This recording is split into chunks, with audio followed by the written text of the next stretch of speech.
Right, it's thinking about now. I had to actually open up YouTube on my computer so it knew which account to connect to. Oh, there you go. That's what it was. So you have to give me directions. Okay, I think we are going live on YouTube. So if you are with us, welcome, welcome, welcome. And let us know in the comments where you're watching from. What are you drinking this morning? I already finished my very medicinal herbal tea. Oh, that's nice. I'm having regular coffee. Welcome to the Yours show, sounds good. Chantel. Oh, it is. There's a whole thing. So Chantel and I haven't done a Whispers of Wisdom in a hot minute. So if you are new to Whispers of Wisdom, it is where we come on, we jam about what's alive in us, what is currently going on in our worlds, what's inspiring us, what actions we're taking, what we're offering, all of the things. And so it's been a minute for us to be here together. So Derek is on saying hello, drinking coffee over in Colorado. Thanks for watching, Derek.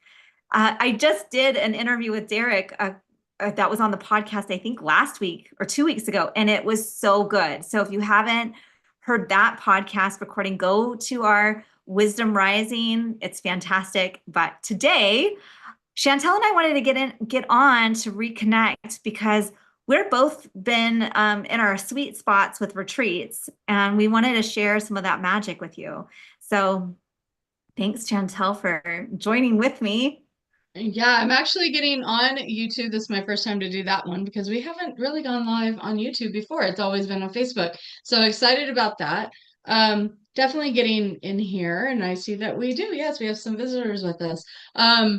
It has been a minute, but we have been so busy building in our in-person businesses and our lives and everything. We have so many things that have changed over the last couple of months that I think it just feels really natural and organic for us to come on and be like, oh my gosh, what are you doing? What have you been doing? And yet we still come weekly and work with each other and we're building Moon Rising and everything. So there's just been a lot going on.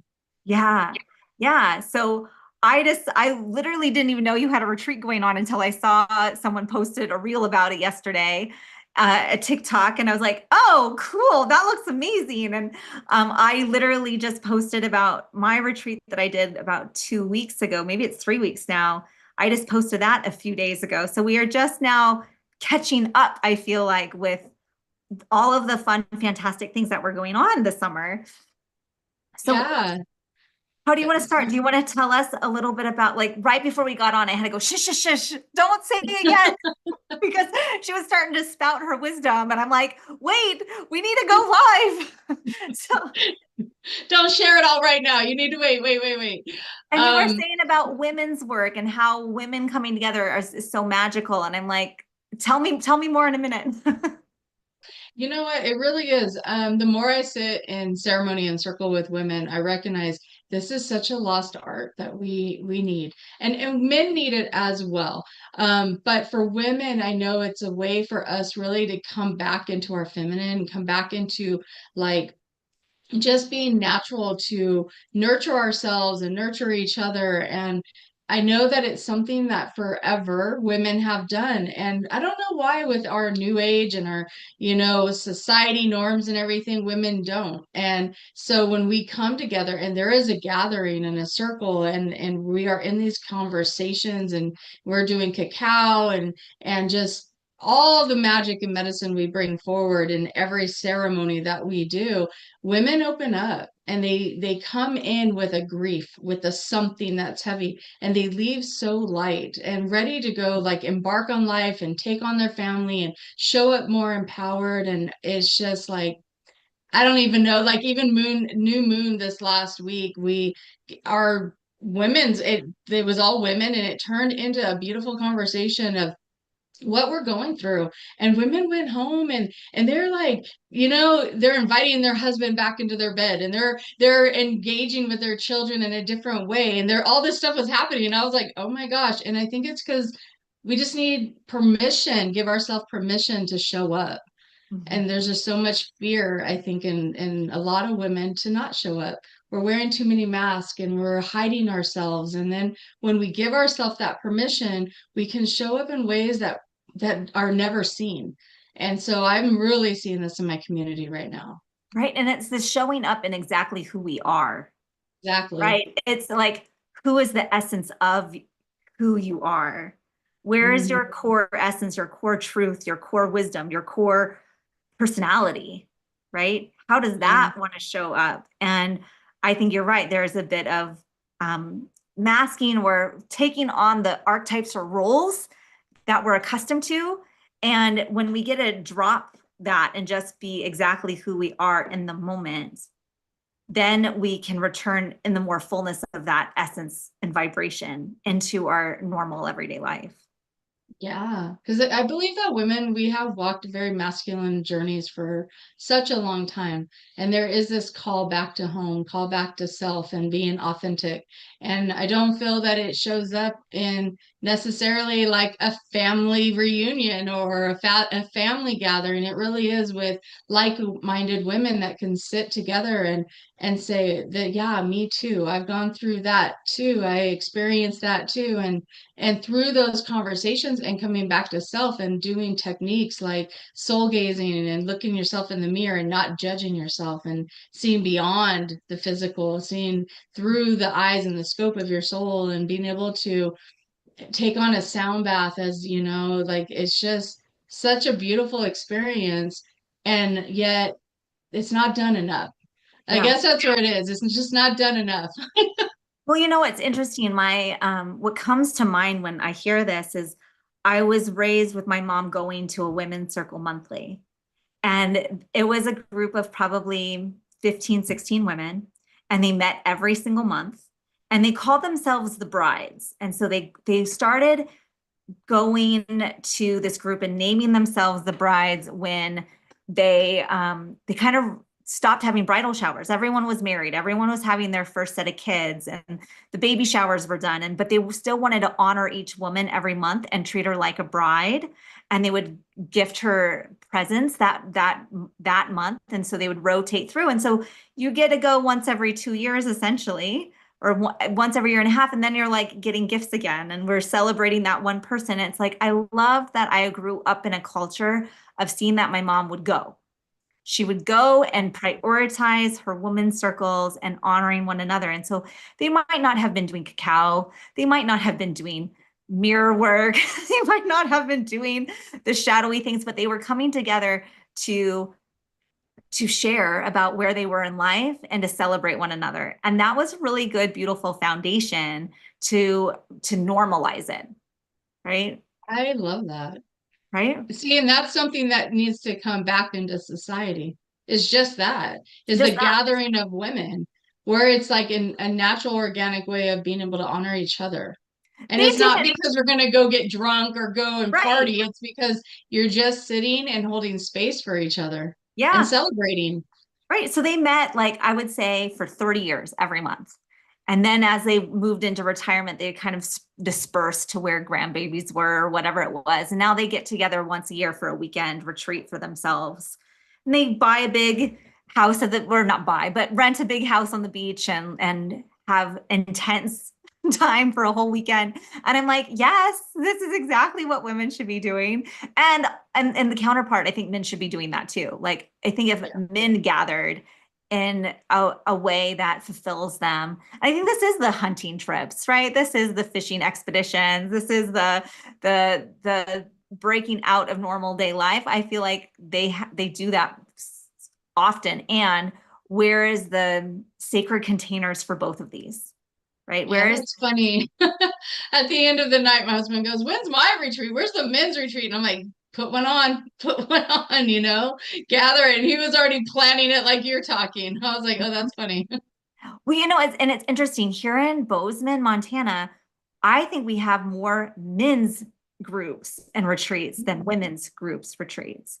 And so it's very interesting to see what's happening in our culture. Like, we have some co-gendered things happening.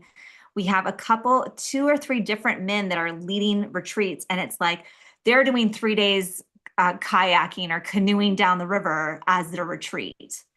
Wow. they're going out into the woods and I'm in Montana, nature is everywhere, right? And then you have these women's retreats. And so we have, um, women's groups coming together every once in a while. And then we have a really big festival here called Celebrating Women every September that pulls in women from all over the state. And it's about 75 people, so it's a much bigger one. And so it's very interesting. Like, but where's our core group? And I think um 2 nights ago, Friday night, I went dancing and it was this sober event. And that's always what I'm looking for. I'm like, where's my sober events? And it was super cool because they had these cold plunge pools and saunas. And then inside we had a huge dance party. And I was one of the first to arrive with my partner. And it was like everyone coming in, I would say I knew 80% of the people that were there. Like, it was like, I'm just gonna dance with all of my girlfriends and my good guy friends, and like, this is great. And we get to like dance really hard, this music, and it felt amazing.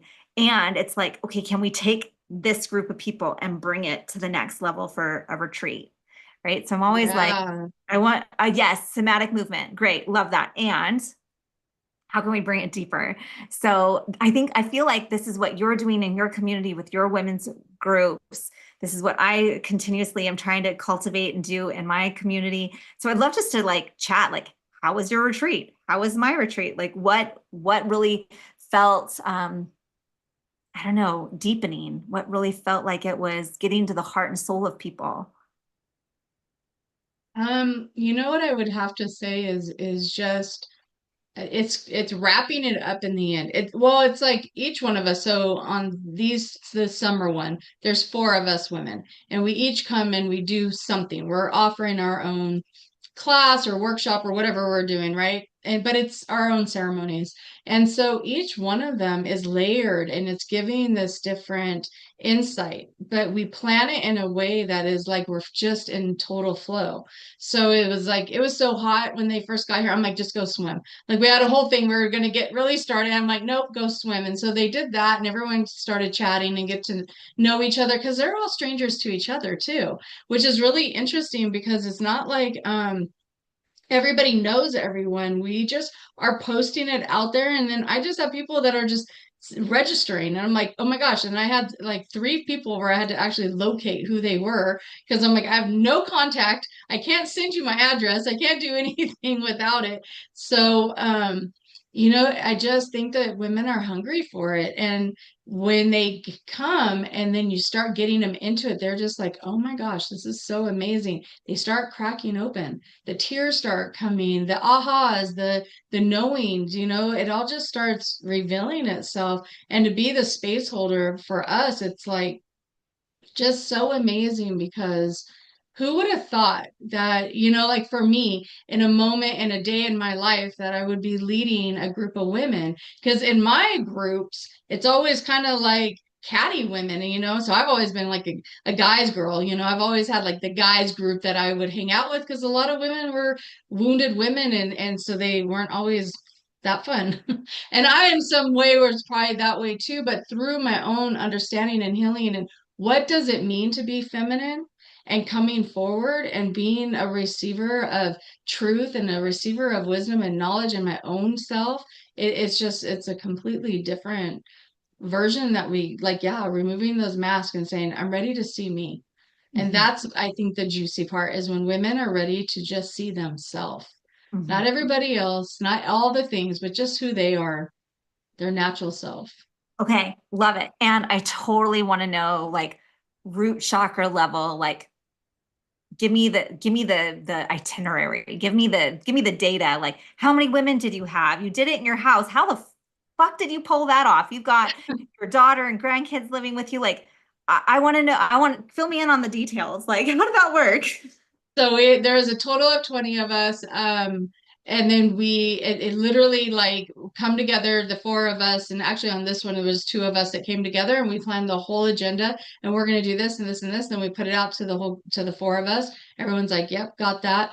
My family's on the inside. They're doing their thing. But you know what? I'm raising my granddaughters in this energy. And so they're coming out and being a part of it too.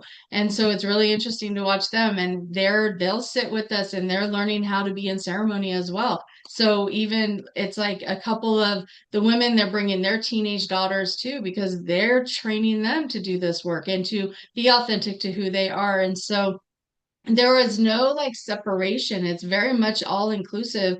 And then actually my husband had his friends over, and so he's hanging out in the garage or listening to music. And I thought that was pretty cool because even some of the women at the end, they're like, dude, you're like fully supported by your husband. Like he's just hanging out with his own friends doing his thing. And we're out here. And I'm like, yeah, like exactly. It's how it should be, right? Where we can all co-collaborate, but not, we don't have to all be together, but we're each getting what we need. And so we worked with the four elements. That was kind of our thing. And so when they first got there, one of the hosts was out there and they were grounding. They were walking on the grass and on the earth and doing that. Then when they came into my courtyard, I was fire. So I was smudging everyone. Then they went around my side yard. And then another one, she was doing water blessings. And then there was air. So by the time they got in, they were already cleansed and cleared and grounded, and so then they're just ready. They're ready to strip it all down and go be and do and be women. I love it. So, and then Yeah. it's like, yeah, go swim, go interact, and go meet each other. And we already had refreshments and all that going on. And after a while, then we called everyone over and we started our ceremony. But it was like, yeah, doing the talking stick, and we did this whole burning thing where we had shells and burning some herbs, and then as they're speaking, they're cleansing themselves and they're saying like what their intention is and who they are, giving a little bit of background story. And then we drank cacao. We gave a nice beautiful sound bath while they were integrating all of that. And there was just so much. There's journaling, and then there's the mirror, and then there's let's talk, and there's just, yeah, there's so much. I did a pendulum, taught them how to use that. They were just so fascinated with that. We did oils, DIYs. So it's very packed. Yeah, it It's a sounds very like it. packed day. Yeah. Yeah. Well, and it's both, it feels like it was both passive and active, right? There was some parts where it's Yes. like I get a witness and I get an honor and I just get to see. And then there's other parts where you're up and you're moving and you're co-creating your oil blends, for example. Like there's activity and there's quietness. Yes. Yeah. Yeah. And I think that's important. One, when you're leading a retreat, you have to have a balance because you Mhm. can't just be sitting in ceremony the whole time, because people they need to get up and move.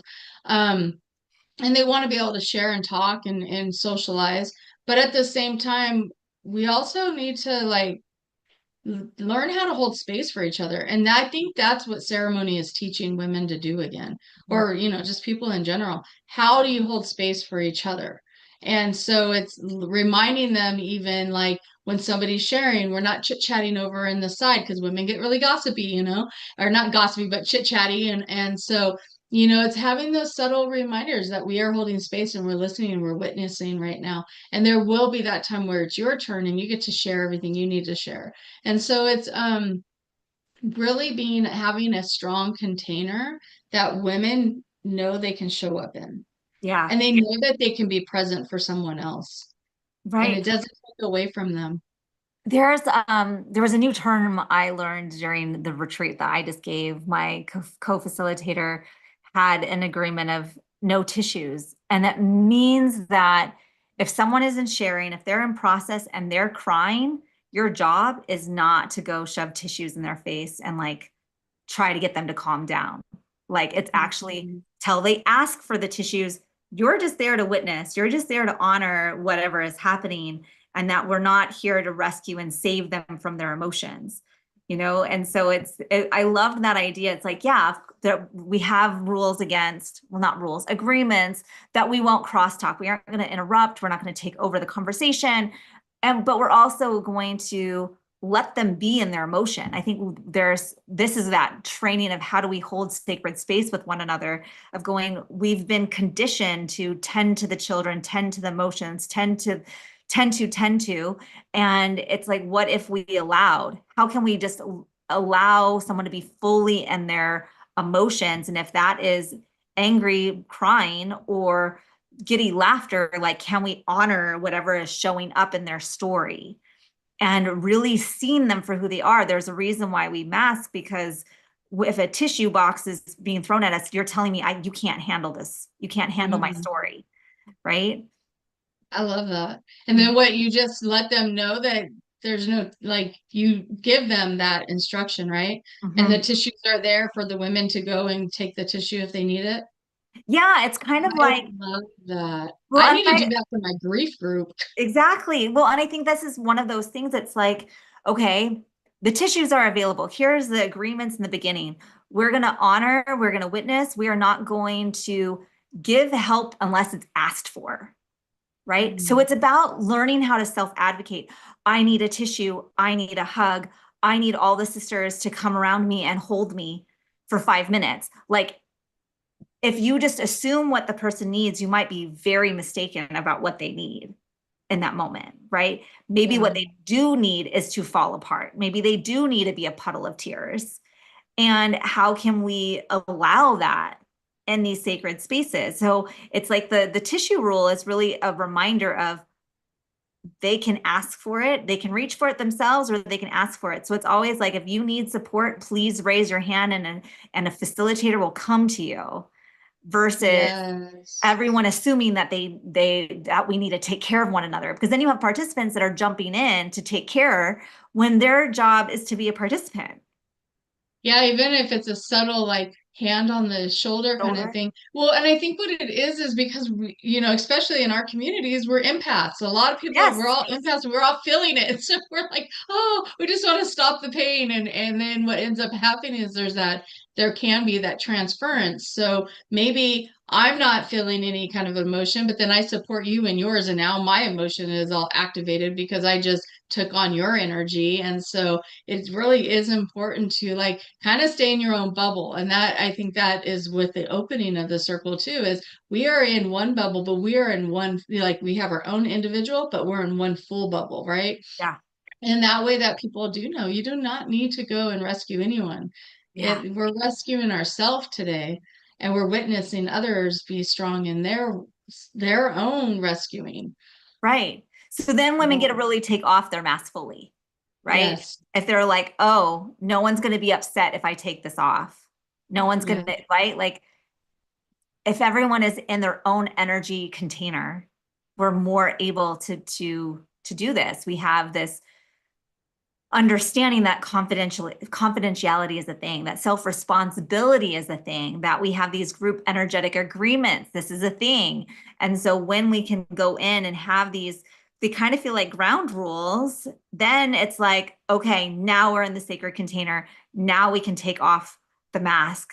We can allow ourselves to feel what we need to feel. We can move the way we need to move. We can talk the way we need to talk. We can, and I love that we have these exercises. We have these ceremonial rituals or pieces that are going to activate within us.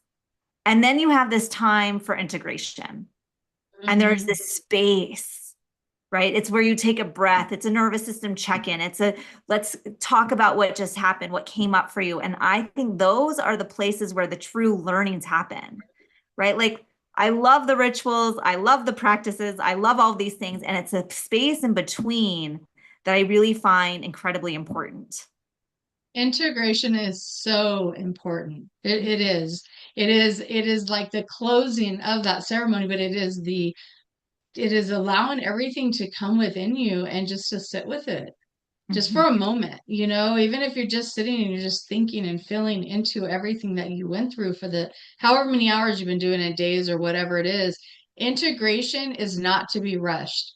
And I think there's a lot of retreats or even just coming together ceremony, whatever it is, that there's not enough integration sometimes. Yeah. And I feel like with Reiki and like when we do energy healing, that's the thing.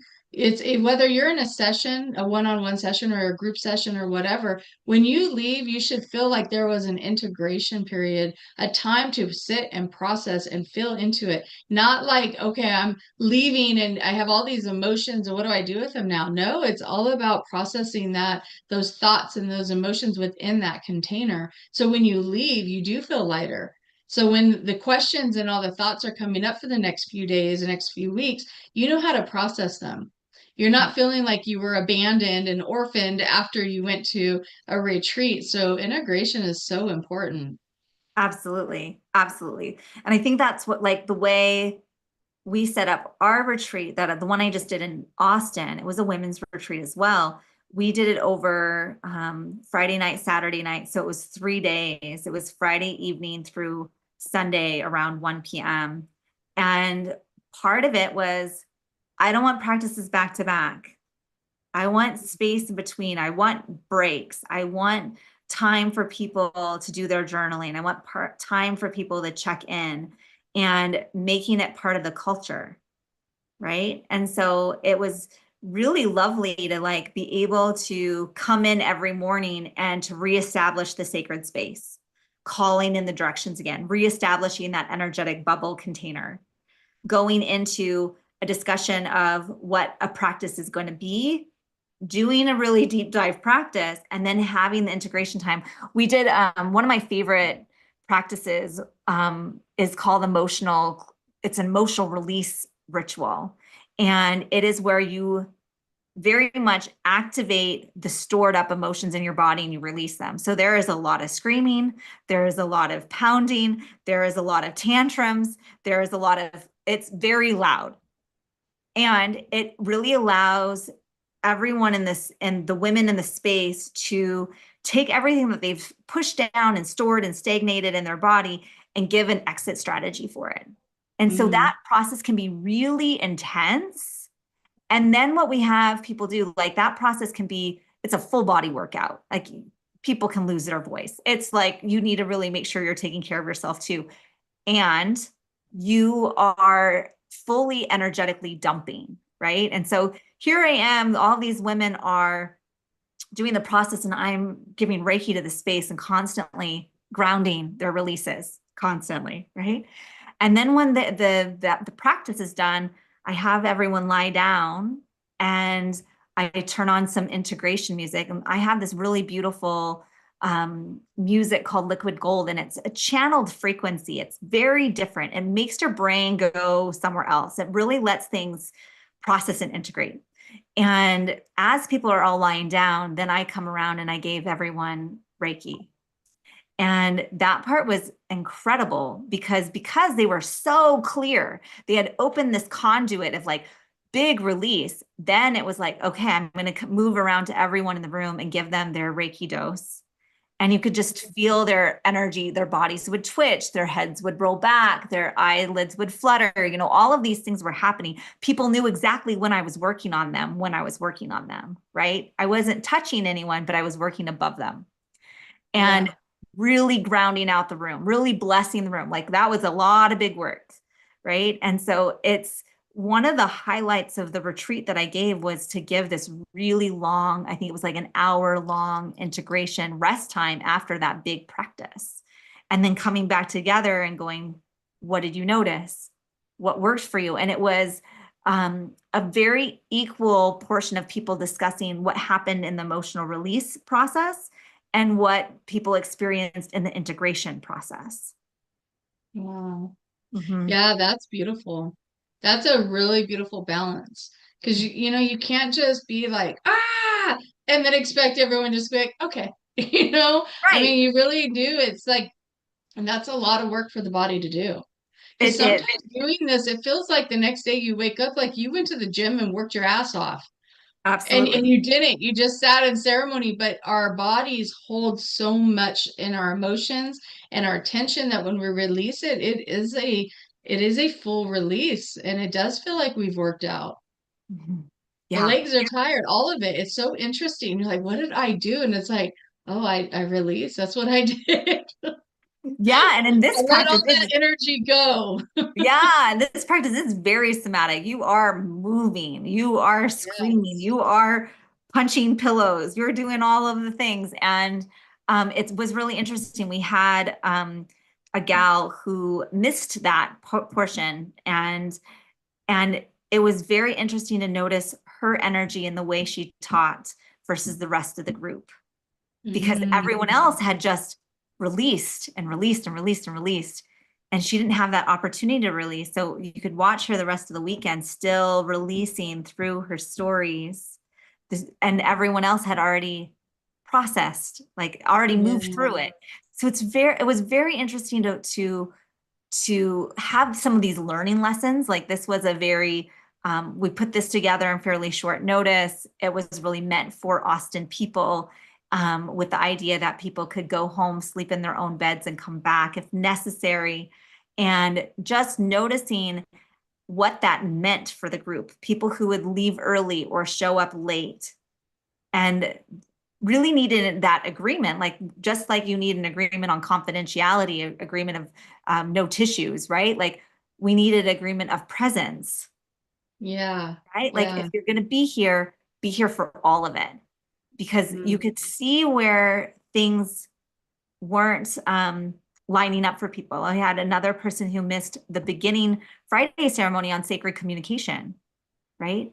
She was the one who really struggled in communicating, right? It Because was she just, didn't have that. Yes. yeah, right. Yeah. So it was just really interesting to watch going as a facilitator, I'm still learning.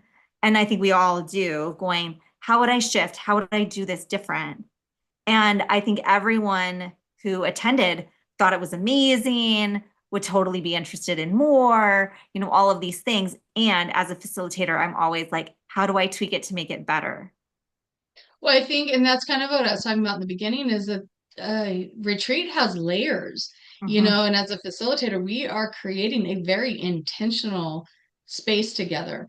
And it is layered on top of it. There's a reason why the communication comes in first. There's a reason why the agreements are talked about and discussed and how the container is held. And, there's reasons why every single piece is integrated and put in place the way it is so that it is in flow, but also so that the people are not missing certain pieces Right. and they understand what it means to do that. Because not everyone knows how to sit in circle.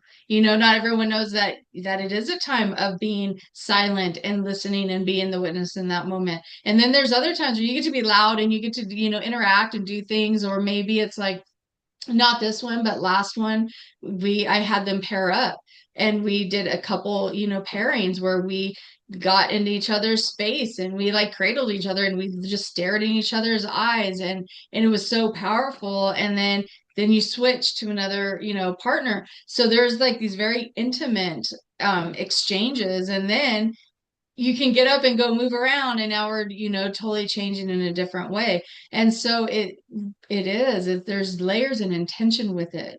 And if it doesn't feel like that, then that's something, feedback for your facilitator, just for our listeners. If you go to a retreat and it doesn't feel intentional, that might be some feedback to give them, but it also depends on what the agenda is. Like, what is the focus, right? So you can have like very kind of chaotic flow by your just kind of do it as you're doing it. But really it's having an agenda that you might not know as a participant, but you should feel like there is a natural flow with your facilitators for sure. Right. Yeah. And I think that's it. It's like, and I've seen the other extreme where it's not too loose, it's too structured, Oh right? yeah. Right. Like Yeah. where it's like, okay, now we have 5 minutes to get to the next practice. There's no integration time and we're on to the next thing. Hurry, hurry, hurry. And I'm like, that's not feminine enough for me. Yeah. Yeah. There has to be some kind of buffer zone and change. I know that where there's a schedule, Mhm. but you got to be able to tweak it a little bit. And really read the energy of the group, right? Yes. And I think Yeah. that's what I can say for sure. I'm really good at reading the energy of the group, Mhm. especially if it's a fairly small group. Once we're over like 20 people, I have a hard time reading the whole entirety, like feeling all of it. But usually in the small group, it's like, all right, this was the practice I planned. This is not the energy of the group. I'm going to whisper to my co-facilitator. Hey, I'm going to switch things up. I'm going to do this other practice instead. Still going to be chakra based, but it's going to be something else. You cool with that? Mhm. Yes. Okay, here we go.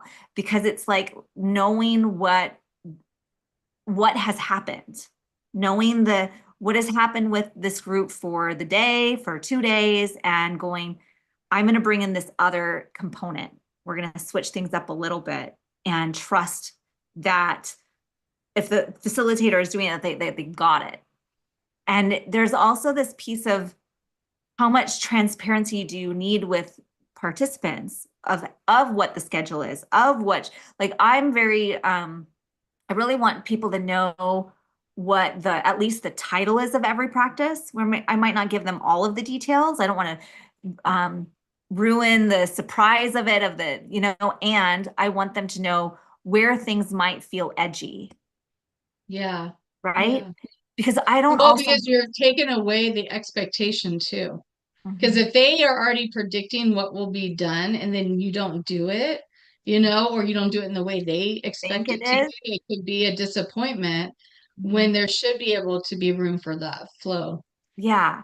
Yeah, Yeah. and there's a bit of like, if they have trauma, they need to have the enough transparency so that they can energetically feel into their yeses and nos, right? And so Mhm. it's like so it's always this balance of like how much, what is too much, what is not enough. And really like I doing it fuller retreat weekends, it's like I love to do interview processes with people before they come. So I get a heads up, hey, what kind of traumas do you have? What should I be aware of? So that if I think there's something on the schedule that might be um, not necessarily problematic, but something that you should be aware of in advance, I can give more full explanation of, hey, this is what we're doing. This is the capacity of it. This is where your choices are, so that they can really feel like, yeah, I want to do that, or I want to sit in the corner and just be a silent observer, or I will need to be out of the room, right? Yeah. Yeah. Yeah, that's actually, it's a different take on it, but it is important to know where everybody's boundaries are.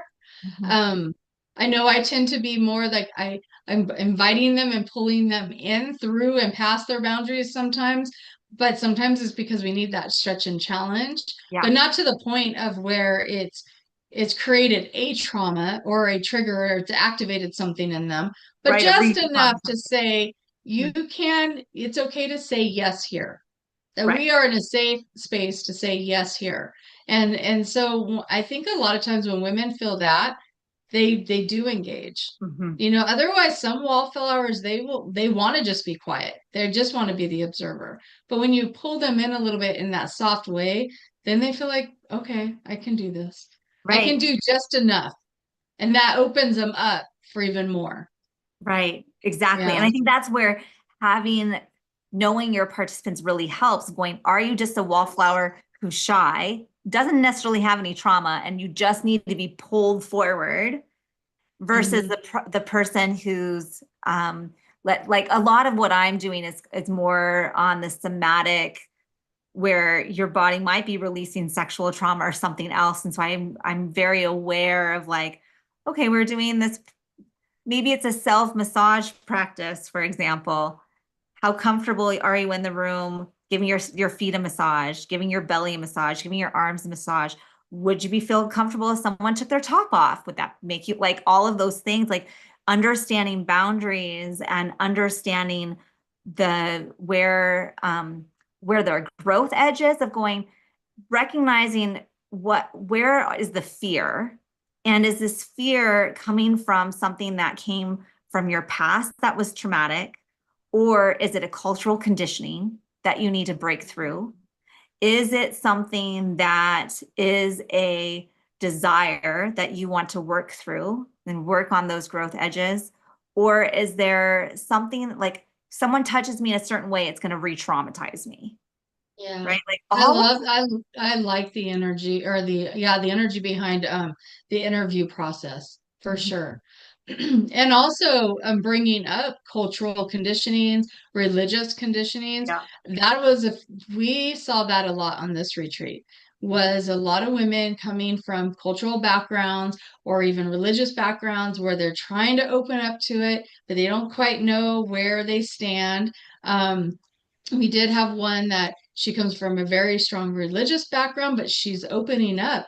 And she was just like, there was a few things that I can't really, grasp because she's afraid that she's like going against God or going against Jesus or whatever she was feeling.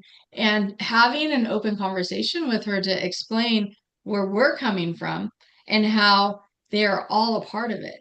And I was even trying to be fun with her and be like, imagine, like Jesus and Buddha and Krishna, all of them, they're all friends hanging out, kind of thing. And then they're all coming and helping us and assisting us here. And so she was like, do you think it's like that? And I go, well, energetically, yeah, I do. Do I see them in physical form all hanging out? Not necessarily, but energetically and consciously, I see that. And so then she was just like, well, asking all these questions about how she can bridge from where she's opening up to where she was raised and how she was raised. And it was, I think in the end, there was enough seeds planted for her to get curious with it, but she definitely was still like, I got to hold on to this. And I said, well, you hold on to it as long as you need to.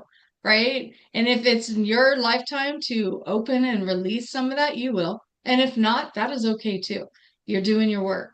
Well, and I think I love that right there. It's like we're honoring exactly where you are, where your belief systems are, what you're open to. Like there's a beauty in when a woman comes in, or if you're in a co-gendered retreat, whoever you are, if you're coming in and you're getting validated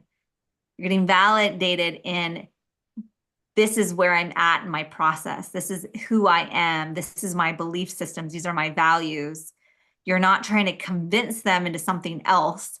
You're just Mhm. guiding them into, is this who, like recognizing, like, is this actually who you are? Are these your values? Or is this what you picked up culturally, religiously, institutionally? And is that something that you Yes. want? Right? Yes, And right so there. it's clarifying. Like the whole process, you should feel leaving lighter, more clear, more curious about possibilities, right? About your possibilities, Yeah. yeah. And where did your beliefs come from? Whatever belief you're talking about, where did it come from? Is it something you went and you learned and you picked up, or is it something that, yes, is a tradition that was put on you? It's interesting because, like, for me, I can be a very traditional wife. When my husband comes home, I feed him, I care for him in certain ways. I pack his bags before he leaves, for the week for work and all that stuff. But then during the week, it's different. Now, am I always like, where did that come from? Right? I watched my mom do it. It's something that was put on me traditionally and culturally, but it's actually something I enjoy. And it's because I want him to feel loved. I want him to know that I appreciate him when he's home and everything. Like, I want to take care of him in certain ways. But I also recognize that it's something I witnessed because we took care, the women in my family, us girls, and my mom took care of my dad that way. And now my dad's not here to do that for, but when he was, I loved it. He'd come to my house, he'd be like, hey, I heard you're having a pool table game, like party, because I have a pool table, and he'd show up with his friends knowing it was a space he could come to and it was an instant party just in his name. And he was fun and he enjoyed that. And I would cook for him and do all that. But it's very traditional. And would I take that part away? I don't think I would, even though it is more traditional for a more modern woman. But I am very much that as well. It's just I feel the balance of finding it within yourself. Right, right. And I think it goes to like you can see it where it came from, and you're making the Yep. choice today to live the life that you choose to live. Hmm. Right? Hmm. Yeah. Yeah. Yeah. Yeah, for Because I sure. like being taken care of too in a very traditional way. I mean, we all like that. And I think there's important things to say of going back to some tradition and bringing that into your home life, your ceremonies, all of it. And I think that's like women, we have felt this disconnect for so long because it really is. It's like, who am I and where did this come from? And it's amazing because it's not like 20-year-olds and 30-year-olds, it's like 40, 50, 60-year-old women that are trying to learn who they are today, and they're in their older years going, I can't believe I left, this many, but you know what they're doing? They're picking themselves up right then and Mhm. they're going to go and live their life right now. Like go and do you. And it's just amazing to watch. Yeah. It really is. It's Yeah. powerful. And the diversity that you can have. Like, I feel like the retreat that I just offered, because it was in Austin and it wasn't my community. I didn't know exactly what I was walking into. And there was some initial like months before fear of like, these aren't my people. Like, I don't know if like, like I'm very used to like, I have my people from my community come and join, and to have a huge variety of not only age, but marriage styles, like open relationship, queer, um, uh, religious backgrounds. Like we had a lot of variety in this group, and I absolutely enjoyed it. And to really be able to hear and witness everyone's struggles being in that diversity. Like I think Yeah. we definitely had people who were probably in the early 30s, maybe late 20s, all the way up into their 50s. And I think I'm used to working with women in their 40s, 50s, and 60s, right? Like Mhm. I would say that would be my normal, right? I'm always got people at least 10 years older than me. And I would say the people that were really gravitated towards me, right?